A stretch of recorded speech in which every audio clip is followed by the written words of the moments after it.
Ok, du coup, là, pourquoi je suis torse nu? D'ailleurs, je vais setup la caméra pendant que je vous parle. C'est bientôt l'heure dans 5 minutes, là, le cours de posing avec Manaël. Donc, j'en ai eu plusieurs. Je trouve ça assez important.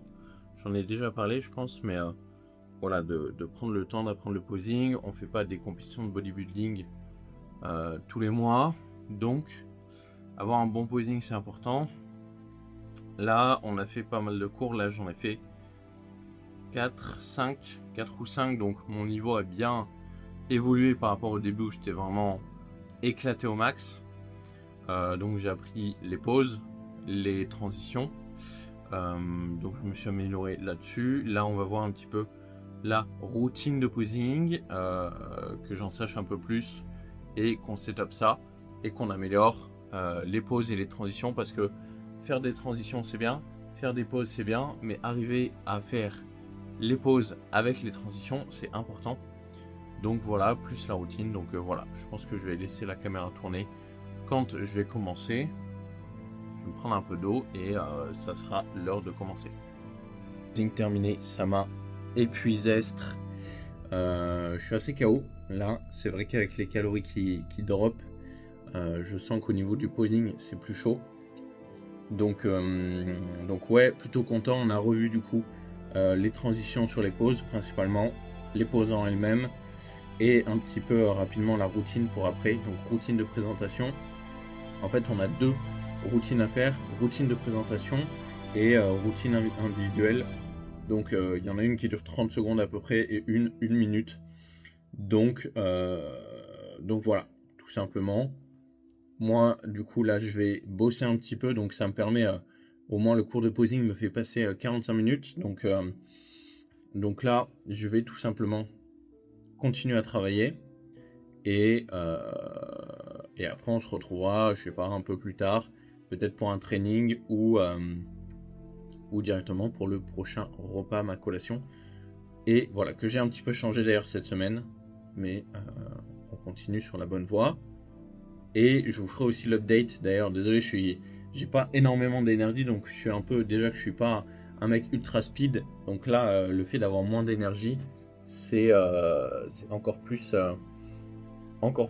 compliqué de parler, d'être focus. Bref, donc je vous ferai peut-être un update sur cette semaine, ce qui se passe, où est-ce qu'on en est, comment on progresse depuis les 2 dernières semaines de diet break. Donc voilà, let's go, on se retrouve un peu plus tard.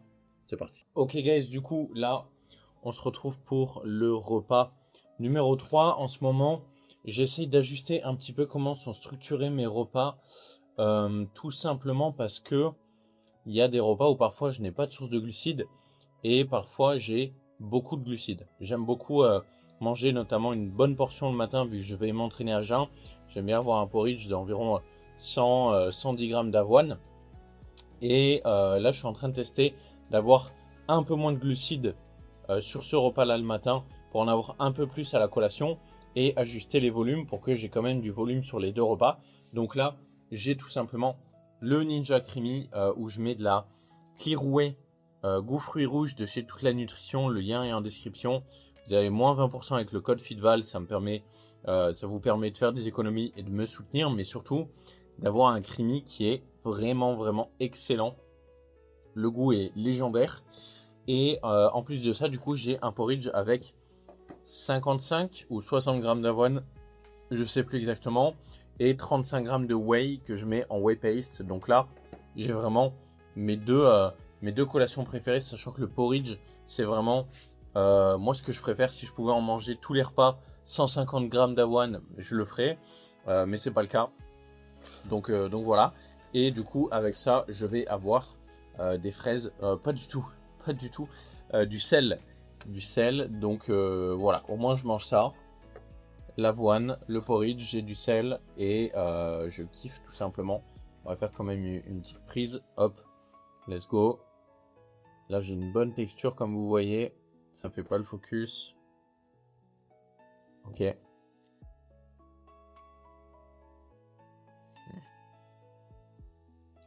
Oh, mais le goût, il est vraiment excellent. Ça fait vraiment un goût de fou malade. Donc moi, je vais manger ça tranquille. Le porridge classique que j'adore.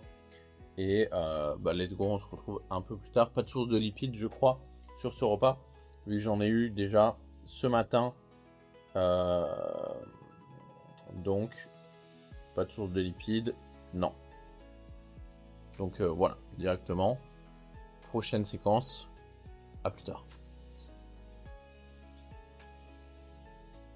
Ok les gars, petit cinéma ce soir. Là je me fais mon repas parce que madame elle va manger à Subway. Donc moi je vais prendre mon tube pour manger mon tube à Subway.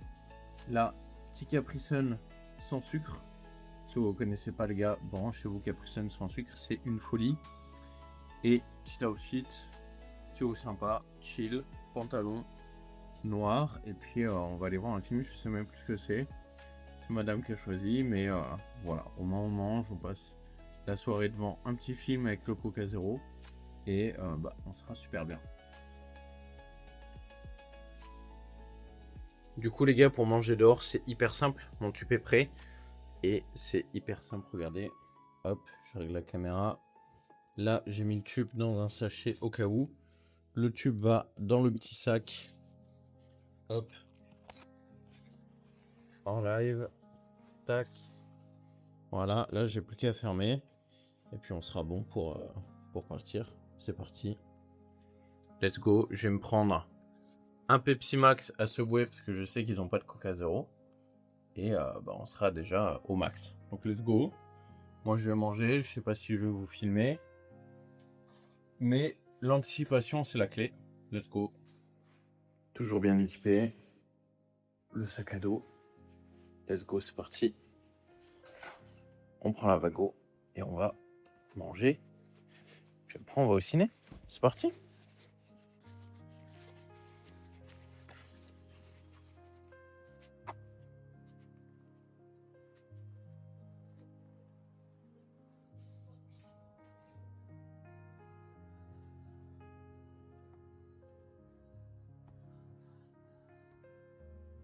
Oui.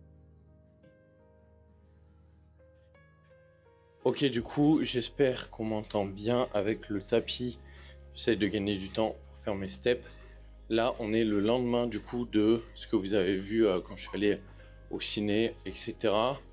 Donc, plusieurs choses aujourd'hui. Je suis vraiment très très content parce que ce matin, j'affiche clairement ma meilleure shape limite de toute ma vie. Donc, je suis très content. Un peu fatigué déjà de mon matin, etc. Mais le poids a encore drop, donc j'ai un nouveau poids, un nouveau low, un nouveau poids le plus bas. Donc 81,2 ce matin. J'ai fait une très très bonne semaine là de progression. Donc je vais vous expliquer un petit peu pendant cette séquence pas mal de choses, la progression, les updates, où est-ce qu'on en est depuis la semaine dernière avec le diet break, etc. Déjà, ce qu'il faut savoir, c'est que moi, vu que je m'entraîne du lundi au vendredi, 5 jours d'affilée, c'est presque le plus dur pour moi le week-end, tout simplement parce que, en général, je viens me lever un petit peu plus tard que d'habitude. Ça, c'est dans ma routine, c'est-à-dire que, en général, la semaine, je fais vers 22h, 22h30, je me lève à 6h30. Et le week-end, je me couche à des heures un peu plus aléatoires, mais je fais toujours en sorte d'avoir mes 8 heures de sommeil. Là, je les ai pas eues et je le sens direct ce matin. Donc peut-être que je ferai une sieste ou autre, on verra. Mais c'est pas ça le plus dur. Le plus dur pour moi sur le week-end, c'est de pas m'entraîner, tout simplement parce que du coup, pour gérer mes steps, c'est bien plus compliqué. En général, ce que je fais dans ma routine, c'est que je fais de l'aller-retour à la salle à pied, je marche pendant ma séance et dès que j'ai fini, je fais 55 minutes de tapis. Ce qui me fait rentrer chez moi. Quand je rentre chez moi après ma séance, j'ai directement plié 11-12 000 steps, tandis que là, du coup, il faut les enquiller, plus que je dois faire après, c'est-à-dire que là actuellement on est remonté à 17 000 pas, donc quand tu commences entre guillemets la journée à 12 000 ça va, mais quand il faut commencer de zéro c'est plus long. Donc Ça demande plus d'organisation, ça va que j'ai le tapis. Mais voilà, en général, moi j'aime faire mes steps sur tapis. Parfois je sors, ça dépend de ce que j'ai à faire. Mais voilà, donc un peu fatigué aujourd'hui, déjà. Mais on va manger. Et le plus dur, voilà, c'est ça aussi, c'est en fait d'arriver chez moi et d'avoir mon repas, on va dire, 1 heure après ma séance. Tandis que là, en général, vu que j'ai l'habitude de manger vers 11h, 11h30 le matin, mon premier repas, j'essaie tout de même de garder ce rythme pour pas trop avoir une faim aléatoire. Et donc, forcément, le matin, j'ai bien plus faim. Là, vu que je suis pas en train de bouger, de m'entraîner, j'ai plus faim. Donc là, j'ai à peu près 2 heures à tenir tranquillement.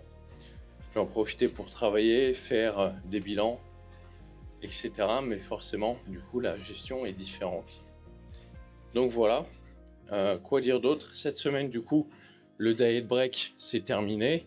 Donc on est passé, j'ai la timeline sous les yeux, on est passé de 2915 calories et 14 000 pas à 2273 calories et 17 000 pas. Donc un drop que j'ai senti passer, surtout au début de semaine, mais surtout au niveau de la fin, à partir de mardi. Mais dans l'ensemble, ça s'est plutôt bien passé cette semaine. J'ai augmenté le volume alimentaire sur mes repas. Donc je suis passé aux pommes de terre, etc. pour avoir plus de calories. Je profite aussi de ce moment-là pour tester des recettes, entre guillemets, un peu plus volumineuses parfois. Ou, comme je vous ai dit, il me semble dans la vidéo, que j'essayais une structure différente au niveau de la gestion de mes glucides pour voir si ça ajustait la faim. Donc ça, c'est toujours en phase de test. J'ai pas l'impression que ça m'aide plus que ça. Donc, pour l'instant, je pense que je vais faire plutôt en fonction du plan alimentaire que j'ai, sachant que j'en ai deux ou trois variantes et je jongle entre ces 2 ou 3 variantes. Comme ça, vu que je mange les mêmes aliments mais que la répartition est un petit peu différente, ça me permet de plus adhérer au plan, dans la mesure où s'il y a un matin où j'ai pas si faim que ça, je vais manger un petit déjeuner, un repas un peu plus light, et comme ça je mange plus par exemple à la collation, et ça le fait aussi. Donc voilà, cette semaine, si on doit comparer déjà par rapport à la moyenne de poids de la semaine dernière, donc la dernière semaine de diet break, en moyenne j'étais à 83,4 kg, et là cette semaine je suis à 82,2 kg. Donc en moyenne 1,2 kg sont tombés. Je suis très content. Et si on regarde les valeurs absolues de cette semaine-là, j'ai commencé la semaine lundi à 82,5. Pardon. Et ce matin, du coup, 81,2. Donc 1,3 kg de tombée en moyenne sur la semaine. Donc je suis vraiment content. Je me dis que là, je ressens un peu plus la fatigue due au fait que je mange moins et que je bouge plus. Mais derrière, le poids descend vraiment en flèche cette semaine. Donc psychologiquement, c'est plutôt motivant, ça fait du bien. Sachant que voilà, les 2 dernières semaines, le poids n'avait pas trop bougé, évidemment, vu que, on était en diet break, donc on était en maintenance calorique. Forcément, le but, c'est pas que le poids descende. Donc, voilà par rapport à où est-ce qu'on en est. Et au niveau du training, on a fait une petite modification. Tout simplement parce que je commençais à sentir que on avance dans la prépa et niveau fatigue, ça commence à se faire ressentir, au niveau récupération également. Donc on a ajusté le training. Ce qu'on a fait, c'est tout simplement qu'on a réduit le volume d'entraînement de manière assez légère quand même, mais on l'a réduit et je sens la différence. Sur la première séance, on n'a rien touché en termes de volume. Donc mon upper numéro 1 n'a pas bougé. Mon lower numéro 1, par contre, lui, on a enlevé une série de leg press. Donc, on a juste modifié ça. Et je sens la différence. Forcément, une série de leg press, ça reste quand même bien fatigant. C'était une série assez longue en plus, entre 13 et 16. Donc, qui prend quand même pas mal d'énergie malgré tout. Donc on l'a fait sauter. Sur mon deuxième upper, on a fait sauter une série de crucifix d'élévation Y où j'en avais 4, je suis passé à 3. On a fait sauter une série de upper back pull down, donc un tirage pour le haut du dos, un tirage vertical, on a fait sauter une série également. Et c'est tout. Et après sur mon deuxième lower, on a fait sauter une série de relevés de jambes pour les abdos, une série d'hyperextension pour les ischios.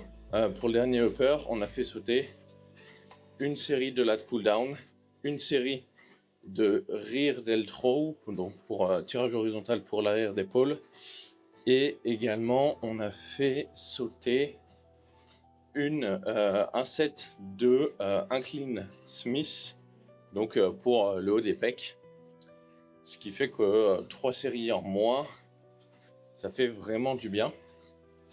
Et je sens là niveau récupération que je suis moins j'ai moins le contre-coup des séances qui durent, donc ça c'est très bien. Je suis très content. Et puis voilà, donc par rapport à l'update, au moins c'est fait. Je te mettrai également potentiellement le bilan que j'ai fait ce matin quelque part à l'écran à un moment, en full screen ou simplement des photos, j'en sais rien. Et voilà, je suis très content parce que là, en une semaine, la progression s'est vraiment montrée présente. Donc je suis très content. Ça fait du bien psychologiquement. Au niveau de la fin, au final, vu que j'ai ajusté le volume, bah, ça reste plutôt correct. Donc là, ce qui est entre guillemets dur, c'est plus l'énergie. À certains moments de la journée où je sens que bah voilà, en fait, on a moins de carburant dans la machine, donc il y a moins d'énergie, c'est aussi simple que ça. Donc voilà, en soi, la prep se passe plutôt bien. Je sais que j'ai encore au moins 2-3 semaines à tirer comme ça. Et après, on verra ce que ça donne au niveau du bilan. Là, je suis censé avoir mon bilan entre demain et dimanche, voire lundi, en fonction de Louis. Donc voilà, à mon avis, la semaine prochaine, ça sera la même chose, mais on ne sait jamais. Et puis, on peut rester comme ça. On se retrouve pour une prochaine séquence, sûrement, où j'ai testé une nouvelle recette ce matin, qui est en train de se compacter, on va dire, au frigo, tranquillement. Donc, je vais tester ça. Et puis, on se retrouve à ce moment-là. Pas trop de séquences training, etc.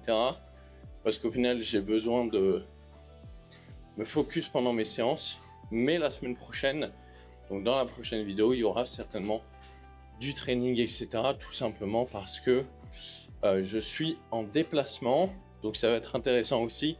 Pense à t'abonner tout simplement pour pas rater les prochaines vidéos où je te montre comment je gère justement la prépa en déplacement. Là, je vais une semaine en Espagne et après, j'ai encore une semaine ailleurs. Donc, je vais en profiter pour documenter un petit peu tout ça. Donc, pense à t'abonner, activer la cloche, mettre le petit pouce bleu pour me soutenir. Et si tu souhaites d'ailleurs être accompagné dans ta transformation physique, le premier lien est en description. Ça n'engage à rien. On pourra faire un appel ensemble pour faire le point sur ta situation, voir comment on peut t'aider et directement avancer si ça fait sens et que ça match entre nous. Donc voilà, premier lien en description et on se retrouve sûrement pour l'espèce de petit déj que j'ai préparé. Let's go. Ok, bon, j'espère que ça tient. La caméra est sur l'arbre à chat. Là, j'ai tout simplement un nouveau banger. J'ai pas encore goûté, donc là, on va voir ça ensemble. Juste, je vais vous dire les calories du bordel parce que c'est une absolue folie. Si c'est bon, et ben ça va être un nouveau banger parce que là, on est à 310 calories. Je vous donnerai la recette si c'est bon. Mais on est à peu près à 310 calories. Regardez-moi ça. Donc on va tester ça. Let's go. Ouh là là. Au niveau de la texture, ça a l'air d'être exceptionnel. Je vais prendre un bite entier, voilà, avec les fruits.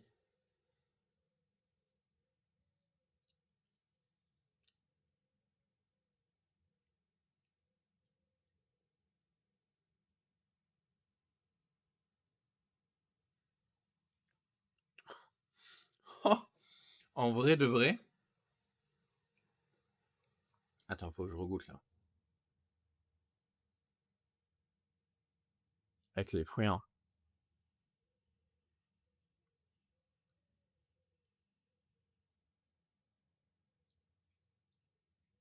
Mmh. Mmh. Putain, mais ouais. Oh là là, je suis trop content. Je suis trop content. C'est une folie. C'est une folie absolue. Oh là là. Je suis assez surpris. Je m'attendais à ce que ce soit pas fou. Oh mais les gars. Alors celle-là, elle est masterclass. Ah, je suis refait. Je suis refait. Ça, tu vois, ça c'est la tête d'un mec qui a trouvé une recette bonne en texture, en goût, faible en calories.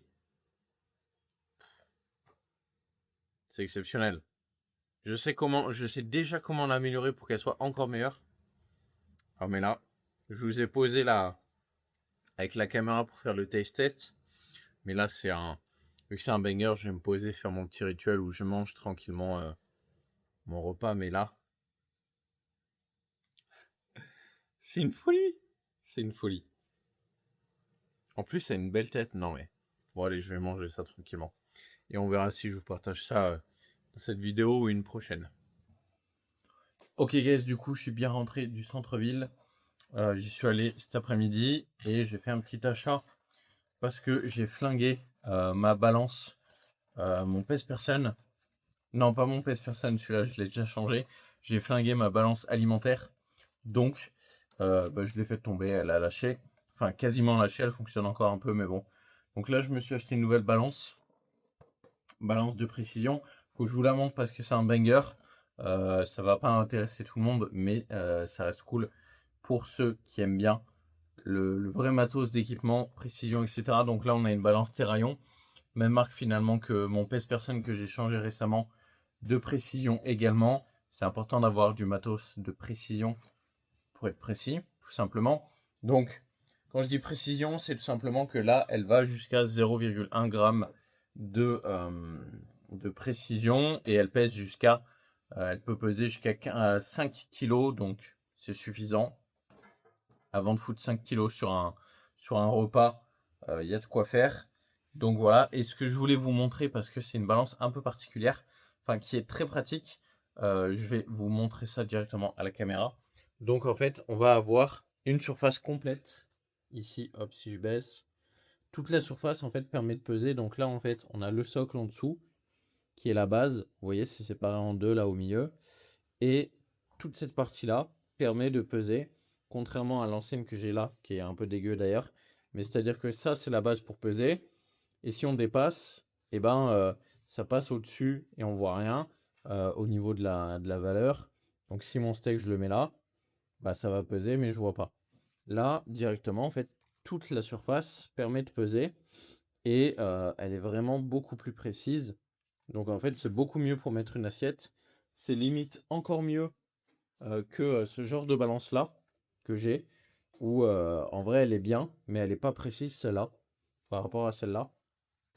Donc, vu qu'on est en prépa, qu'on fait les choses correctement, celle-là, elle est vraiment hyper précise. Donc on a de quoi tard ici.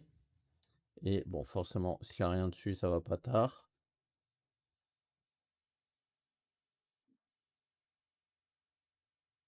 Voilà. Bon, elle est un peu longue à la détente et après on peut l'éteindre directement comme ça. Et voilà. Donc, très content de mon achat. Je l'ai chopé à la Fnac. Et voilà, je pense que la vidéo, on va s'arrêter là directement. Donc j'espère que la vidéo t'a plu. Si c'est le cas, super. Donc j'espère que la vidéo t'a plu. Si c'est le cas, n'hésite pas à liker, t'abonner et commenter pour me soutenir pour le référencement. La force, ça donne toujours et ça fait plaisir. Et j'espère que ce que je te partage dans les vidéos t'aide, que ce soit dans ta perte de poids, dans ta prépa, si tu as envie de t'en lancer, te lancer dans une prépa ou quoi que ce soit, et que ça t'apporte un maximum de valeur ou au moins de divertissement. Et puis voilà. Donc, n'hésite pas à liker, t'abonner, mettre un commentaire. Et si tu veux être accompagné pour ta perte de poids, ta transformation physique, le premier lien est en description. Et on se retrouve directement dans une prochaine vidéo. C'était Fitval. Merci pour ton attention. Salut.